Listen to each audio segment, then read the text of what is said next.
Bonjour ou bonsoir, selon l'heure à laquelle vous nous regardez. Je suis chroniqueur audio et animateur de podcast à l'ODJ Média, et j'ai le plaisir de vous lire fidèlement la chronique de Mohamed Yassir Mouline, intitulée « De l'anthologie à l'anthotoxologie ». Une réflexion aussi lucide qu'alerte sur l'état de l'art, de la culture, et du goût dans notre société. Une anthologie est un recueil d'œuvres littéraires ou musicales choisies, regroupées autour d'un thème commun. Elle peut rassembler des textes de différents auteurs, genres ou périodes, permettant ainsi une exploration approfondie d'un sujet spécifique.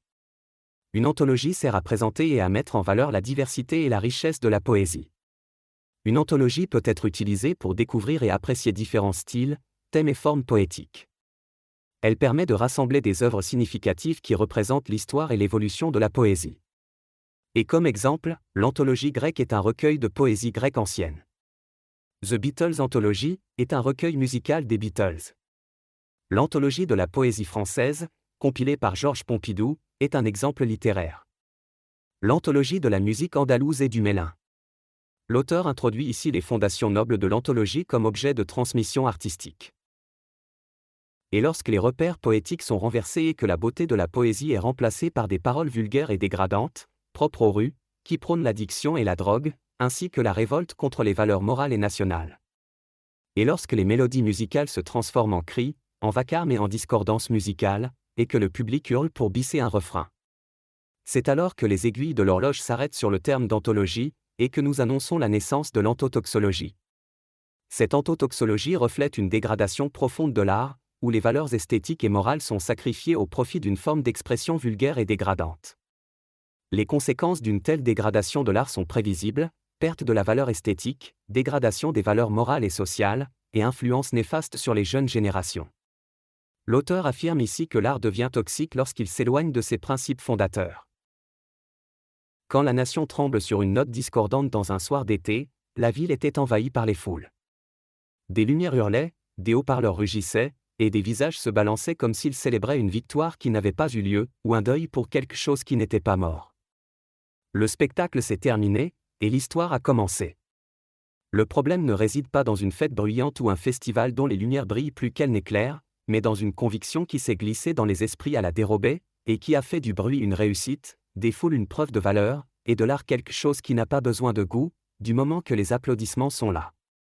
Il y a un dysfonctionnement dans la boussole du goût, qui a transformé le vacarme en vertu et considéré l'audace comme synonyme de créativité.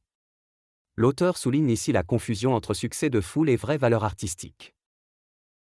Le succès est mesuré par le nombre de mains levées, et non par le nombre d'esprits engagés.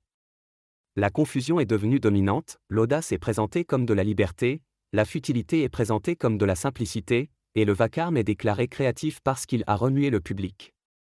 Au milieu de tout cela, la conscience collective est refaçonnée. Les goûts sont reprogrammés pour accepter n'importe quoi, du moment qu'il est enveloppé dans une bannière d'art ou d'ouverture.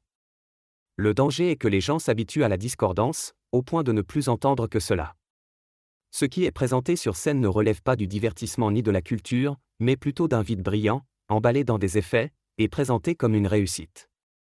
L'auteur pense que la conscience artistique s'est diluée dans une consommation aveugle du bruit.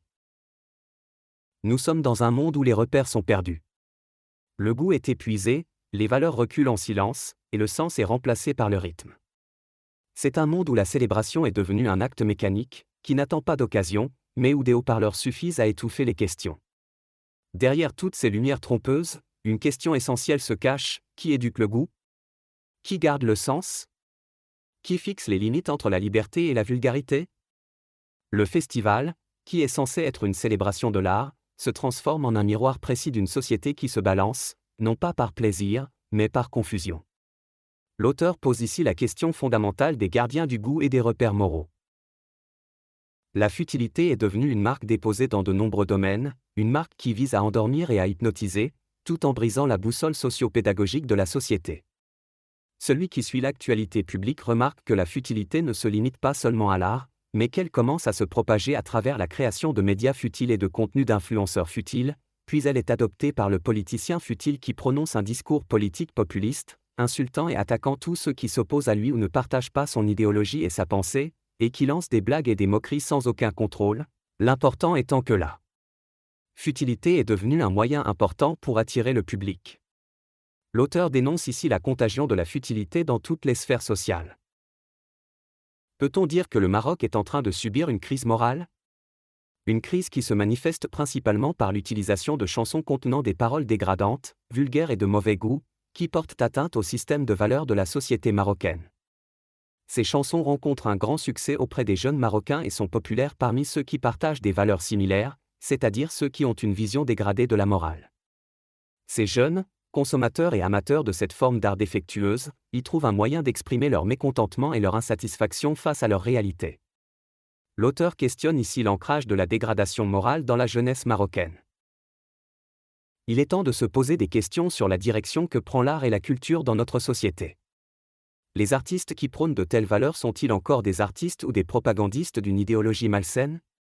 Cependant, le problème est que cette expression n'est que le début d'un effondrement collectif de tous les éléments de la société, en raison de sa forme déviante.